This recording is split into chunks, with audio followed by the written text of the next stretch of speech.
Hello folks, it's Dr. Rowe here. I hope you can see me. I might swing my camera around actually. I'm just in Denmark by the sea, and I've just been out with my children, and it's the 30th of December, and I'm wanting to address, apologies about the wobbly camera, a question that's been coming in more recently actually when I've been out speaking, but also just generally when people ask me questions about property. By the way, this is not real fur. If anybody's asking the question, I would not wear real fur. It's one of these fake furs, but it's very warm for my bald head, I have to say. Anyway, the question that's been coming in more recently is relating to interest rates and fixed rate mortgages versus variable rate mortgages, and which one should I have. So before I say anything, I must remind everybody that I'm not a financial advisor, and this is not regarded as financial advice. Please go and seek independent financial advice from an independent financial advisor relating to this subject. However, let me just try and cut my mic so that the wind isn't too windy for you. However, let me talk to you from my own perspective as an investor, and just a few reflections and a few thoughts on this. So fixed rate mortgages for buy-to-let properties has come right down in the last 4 or 5, 6 months. And a couple of ways to consider this as an investor is to look ahead and think, what would the banks be thinking right now as they look into the future? If a bank was concerned about fixed rate mortgages and where the interest rates are going, then if they felt the interest rates were going to go up, as a general rule of thumb, and again, this is a general rule of thumb, if you think about it, if you're a bank and about to lend billions of pounds out into the industry, and you could see in the near future the interest rates are going to go up quite significantly, you'd be very nervous about fixed rate mortgages being too low.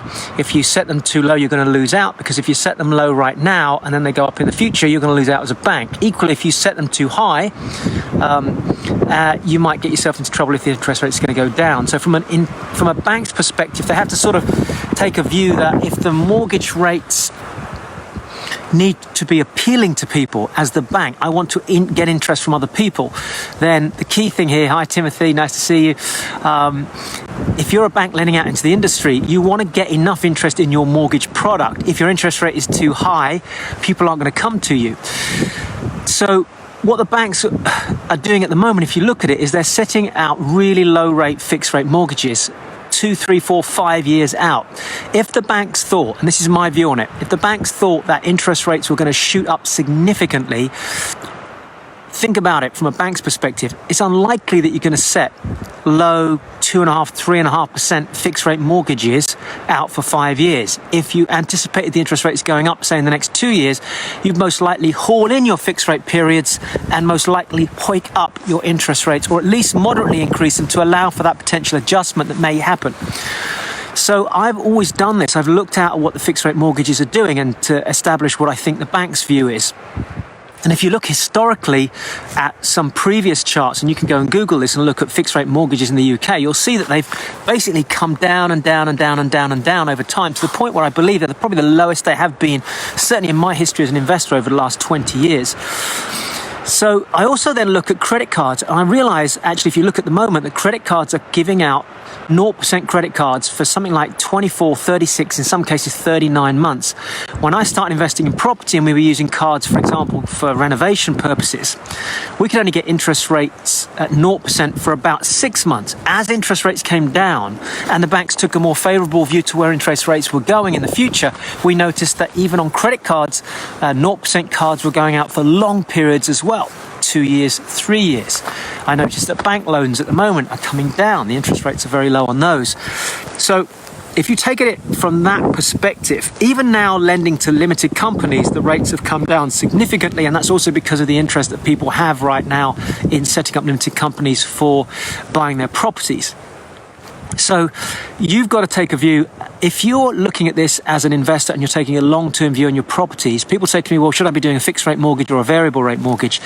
The approach I typically use is, if I'm going into the property and renovating it first, I will go in with a variable rate mortgage with no penalty on it, or possibly a tiny penalty if it's really worth it going into it. But typically I won't go in with a penalty. And the reason for that is because typically the property will be renovated after 6 months. Then I'll be looking at a refinance. And of course, if I've got a penalty on that mortgage, mortgage, then I'm going to pay a penalty in the refinancing process. So I'll go in with a normal variable rate mortgage on the way in. This is typically how I would do it. And then I would look to do a refinance. And at that point there, depending on my view, and let's say the view is, actually, I don't want to touch this property again. I'm not intending to do another refinance. I just want to lock it down and take a great income from it. It might be a good quality HMO. It could be a good quality buy-to-let if you're looking at the buy-to-let market, and you're not expecting to do anything with that property over the next 4 or 5 years, then you could fix it down for 5 years. If you said, well, maybe after 2 years, I might be thinking of selling it.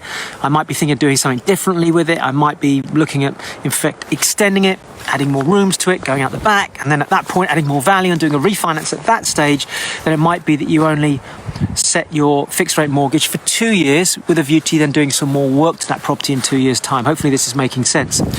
So the choice between fixed rate mortgage and variable rate mortgage ultimately is yours based on your strategy, both medium, short and long term, as well as a conversation with your broker to make sure that you understand the implications of that. And of course, when you're signing the paperwork, you've got to realize that if you go for a fixed rate mortgage and then you change your mind after, say, 12 months, and you want to do some work or sell the property or whatever, you will likely pay a penalty on that. And it might be that you weigh up the penalty and the penalty is small enough to still make it worth doing. And that comes down to a conversation you've got to have with yourself, your business partner and your mortgage broker. So in recapping, my personal view at the moment is that the banks are giving us low fixed rate mortgages out 5 years. In fact, there are residential mortgages that you can get fixed rate, I believe, at the moment for 10 years, very low at the moment. There's even, I looked at a 20-year fixed rate mortgage about 1.5 years ago. I haven't looked at anything that long just recently, that far out just recently, but it just shows you the banks are taking a view that they don't probably anticipate a massive shift in the interest rates. In fact, one could argue with the next recession coming ahead, Bank of England might increase the rates again. It goes up to 1%. It gives them a little bit of slack there, so that as we hit a recession, typically in a recession, what we'd often see is interest rates coming back down again. So if interest rates are down at 0.25, very difficult for the banks to move them down another level because you're down to zero. Whereas by increasing them over the last 6, 12, 18 months, maybe even another half a click up, it gives them some slack so that when we hit the next recession, then they've got the opportunity to bring it back down again. And maybe that's what the banks are anticipating. So hopefully this helps, gives you some insight into certainly how I think, and I know a lot of other investors have a similar view to that. But again, you've got to make your own decisions based on your own strategies, how you're exiting the properties, and of course, speak to your broker, take independent advice.